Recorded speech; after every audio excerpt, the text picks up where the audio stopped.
How you doing? How you doing? How you doing, ladies and gentlemen? It's your boy Petty. I appreciate you stopping by today. How you doing today? Is your mother doing good? Tell her Petty says hi. All right, y'all. So we're just gonna jump straight into this one. So we're gonna be basically doing a 6-star ally review, and I want to cover all the allies eventually. So welcome to part one of the series. One day we'll go over them all. And we're gonna kind of do this just to kind of cover them and give everybody some eyes on them, because a lot of them it's hard to find information on sometimes. So it gives us a chance to talk about all the allies without doing like, oh, okay, here's a tier list and here's the ones that are worth talking about and these other. So we want to take a look at them all, put in our 2 cents on them and everything like that. Gonna go ahead and just put it out there. I'm not a genius. I am not a top 1%er. Okay, we just we we're not a ultimate authority. A lot of this is gonna be my opinions, mixed in with some knowledge that I have from CN side, and just general of playing the game since beta. So my word is not gospel. Just putting that disclaimer out there. So let's go ahead and take a look at our boy here, Qisay, which I'm like pretty sure was a guy, but it says swings her sword. So, anyways, all right. So I actually really like him. I think he doesn't get as much love because he's one of the more niche ones. Like, if you are trying to mitigate damage as much as possible, so like usually blade masters for the most part would get the most benefit out of using him. But if you're trying to be a tanky little you in whatever class you're playing, your boy Qisay, I'm probably gonna pronounce all of these wrong. I'm just gonna apologize for that now. But he's super solid at that. So if we look at his passive, he just gives straight defense to both physical and magic. And then both his special and ultimate basically feed into damage reduction, which is good. Swing sword, dealing heavy magic damage to up to 10 enemies within 5 meters of the target, dealing 50% increased damage versus monsters.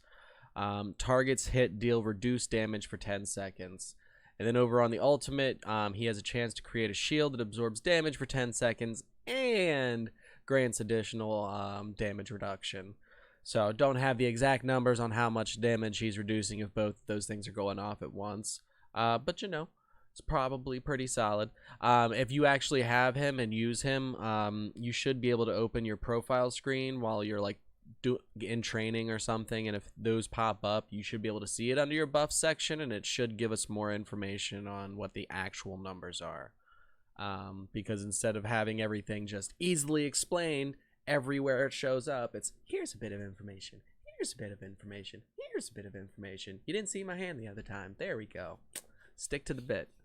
One day I'll have a nice wide camera recording angle. One day. So all in all, this dude's pretty solid. I would definitely love to have him on my Blade Master, and I would potentially like switch him in if I was going to do PvP in certain situations, and everything might help give you a little bit of an edge to survive. So yeah, first boy down. Let's go ahead and look at his or her brother. I sense we're not sure. And these aren't ordered in any specific way, by the way the skills are set up. It's just kind of how I was able to fit them while still leaving room for myself and the like, kind of background image as much as I could, while still making them readable enough that those of you that are, don't want to listen to me ramble for a minute and a half before getting to all the skills can actually hopefully read all the skills while I'm just rambling, and start forming your own thoughts while I'm just talking. So Qisay is pretty gross. I've got to give it to my man here. On his passive, we've got increased attack on both avenues. So that's going to be good for everybody, especially good for assassins, because they benefit from both of those. And not everybody else uses both physical attack and magic attack in all their skills. So It's a little, it's kind of nice, kind of nice. But he's definitely strong for everybody in general, because all 6 stars are pretty strong. We're gonna go into the ultimate. So Qisay Gen's ancient swordcraft deals heavy physical damage, excuse me, to up to 5 enemies within 5 meters of the target, and decreasing the target's physical attack and magic attack for 10 seconds. So pretty solid, hefty chunk. I don't know if that one had, if there's any like delay animation that someone goes through when getting hit by him, but that is a nice, breaking their attack a little bit. That's definitely useful. His EX when attacking, Qisay Gen has a chance to use EX Sovereignty, creating a gravity well within 5 meters of target, knocking down up, knocking down up to 10 enemies and slowing them, and dealing heavy physical damage within 6 seconds. We're good readers and worders here, okay? We are a master worder, okay? And I want to take this moment to thank the American public education system for all my great wording. We're sticking with all that. But he's pretty solid. If you happen to have this guy, he's another one that can be pretty useful in PvP. Because I think both of his skills, well, this one specifically includes wording like knocking down. I'm also pretty sure that this one isn't stuns the people a little bit. Delay is like a 2-3 second stun, and certain attacks are heavy enough that there's like a recoiling animation that things will go through, and that's not really mentioned in the descriptions all the time, but that is kind of like a momentary character impairing effect. Like you can't kind of do something when you're going because most of the times I'm playing Blade Masters, I'm going it hurts. But he doesn't have as much as a niche as his brother does, whereas the brother is like, definitely great and focused on damage mitigation. He attack breaks, he makes you attack a little bit more, and he's got some CC built in, so he's definitely strong. I don't know if I would build an entire team around him, but I have had people that tell me that like he is their favorite, like he is just so nice, so I imagine he looks pretty cool when he pops out. Oh, my girl, my love, Erii. All right, Erii is absolutely disgusting. Somebody commented on the video that I made the other day, where we made a whole video about Erie's use on the CN side and how prevalent our girl is. And they mentioned that the increased crit damage passive only applies when she's in center. So when you have multi-Eries, they do not all get the increased crit damage. But if we look over at the ultimate, Erii speaks the Draconic for death, increasing the damage dealt for 10 seconds. So more Eries you have, more that is up, and you're just getting your damage buffed. So our girl's real gross between all these things. So, definitely want to focus on advancing your center Erii before you use resources to advance the rest of them, because the higher you get that crit damage bonus on her, it's going to be real nice, boy. It's going to be real nice. All right, so just to say we didn't look at the EX. When attacking, Erii has a chance to use EX Judgment, dealing heavy physical damage to up to 10 enemies within 5 meters of the target. The lower the target's HP, the higher the damage dealt, up to a maximum of ×2. So, absolutely amazing for clearing trash, and definitely, has the potential to clean up some fights in PvP. So, just Erii bringing it home. Our S-rank girl showing up to work. Don't want to spend too much time on her because we literally dedicated a whole video to her the other day. Go watch that one because our girl's great. Another amazing 10 out of 10. When I make a tier list, it's gonna be a little difficult where to where to put a few people. So Nono's absolutely amazing. She is hands down what is it, the best person for like Blade Masters, gunslingers get a lot of benefit out of her. Just Just absolutely gross. So right off the bat, she increased AP level and increased AP percent. What that's on her passive. When attacking, her special Nono has a chance to support up to 5 allies within 5 meters, increasing their AP percentage for 20 seconds. Okay. Okay, with your little almost Ming buff out here. Okay. Okay. Nono attacks the enemy's weakness, dealing heavy physical damage up to 5 enemies within 5 meters of the target, increasing the character's AP.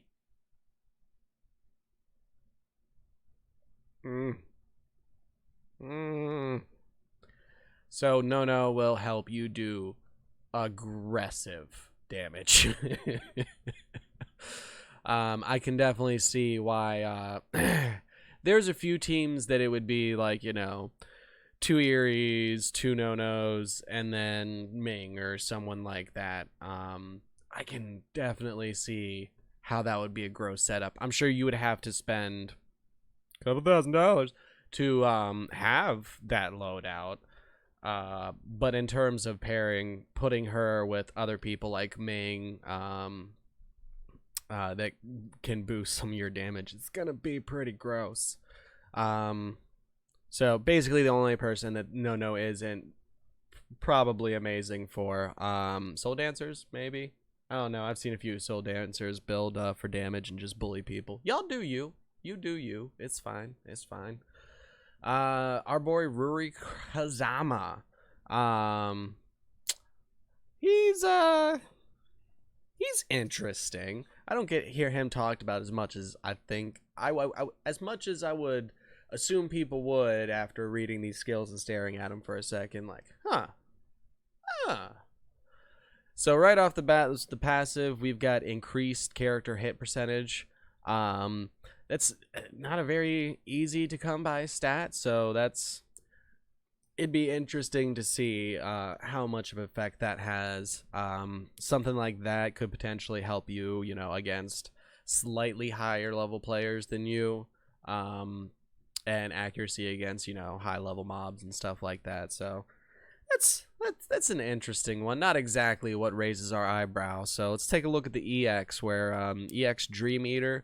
When attacking, Ruri has a chance to use EX Dream Eater, inflicting Nightmare on up to 5 enemies within 5 meters of the target. Enemies with Nightmare will take periodic damage that ignores armor and causes delay.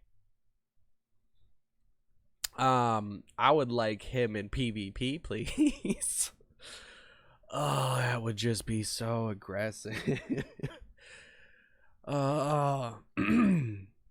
So that's a pretty interesting skill, I'd say. That's probably one of the most interesting ones that I've seen out of all the everybody's skills as allies. Excuse me. Dying. Oh, okay. So it's just really unique. A lot of them, if they have a special skill, it's okay, I'm just boosting this stat, you know, or doing this with this stat, and that's cool. I love those too. That's amazing. But I would be interested to see more things like this that, you know, are a little bit more diverse in design. So good, cool. And then his ultimate, Rui quickly ascends or accelerates, dealing heavy damage up to 5 enemies within 5 meters of the target, increasing physical attack and magic attack for 12 seconds. So, you know, he's just gonna make you do more damage, make someone take a buff that ignores their armor on top of it, also causing delay on them. If I had every 6-star ally in the game, when I go into PvP, I would definitely be switching my normal allies up a little bit. Taking him, his, I guess, human version, if we want to say this is his dragon version, Qisay. Yeah, that, you know, take those two. No. Erii. It'd be, I could see this being a lot of fun and giving you an interesting edge in PvP. So just my little 2 cents. And then I'm sorry this slide isn't as pretty as the other ones. This one I had to put together using some screenshots. people sent me, and the other ones were screenshots I was able to take from links of allies that people were able to send me in game. So if you're on server 1 and you have any allies or 6-star allies that you didn't see in this video today, because our boy Anjou here is our last one, you know, feel free to add me in the game, shoot me a message with the linked version of these, and that would help me out a whole lot. Otherwise, I'm just gonna pester my club next time I'm able to spend a few hours on. Like, guys, can you link me some more of these so I can put these together in a screenshot in a way that I like? Because I like this layout. I think it looks pretty, or at least, you know, covers it pretty well. I don't like the way this one looks as much, so sorry, I have to like slam my own last slide here, but sorry, slide, you did great. So our boy Anjou, that we've just spent 5 minutes beating down the image for, he's really great. Let's go ahead and take a look at his passive initially. Cooldown reduction or cooldown rate increased by 298. That's obviously going to go up as that level goes up with advancing and with his level itself. CDR is increased by 2%. EX times 0. Anjou uses EX times 0, knocking away up to 10 enemies within 5 meters of the target, stopping their time. Allies within a small area gave 50% move speed and 30% cooldown reduction. Gross. So if you haven't figured it out yet, this is the absolute best for soul dancers, because that just is really good for them. I've heard tales and whispers that cooldown reduction later in the game becomes more useful for people besides soul dancers. So he can potentially, like, say you're an assassin right now and you're like, this guy doesn't seem someone that, you know, it's going to be really good for me to use, and wait 6 months and then he, you know, might be a little bit more worth it to invest in then. Oh, before we forget the last skill, we're not even going to try and pronounce that. He swings his great sword, dealing physical damage up to 5 enemies within 5 meters of the target, increasing CDR by 2,000 for 10 seconds. I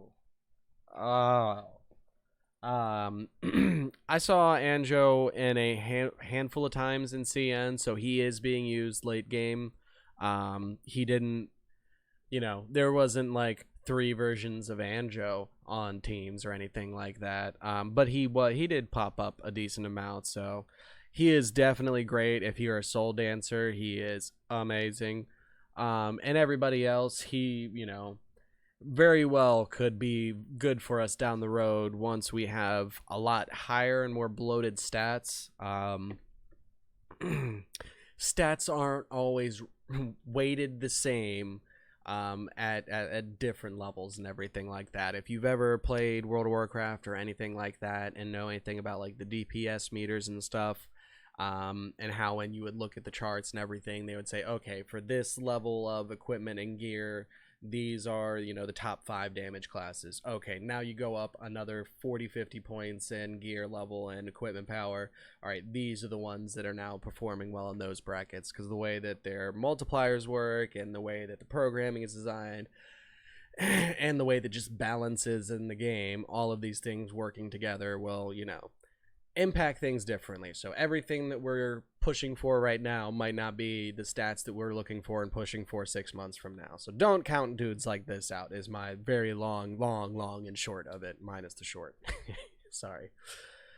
All right, guys. I appreciate your face. I'm definitely gonna be like making a little list and crossing off all the ones that we just covered today, and make sure that we make a video where we cover all the 6-star allies. And yeah, I appreciate your faces. Thank you so much for stopping by. It's been your boy Patty, and I think we out of here. All right, y'all. Deuces.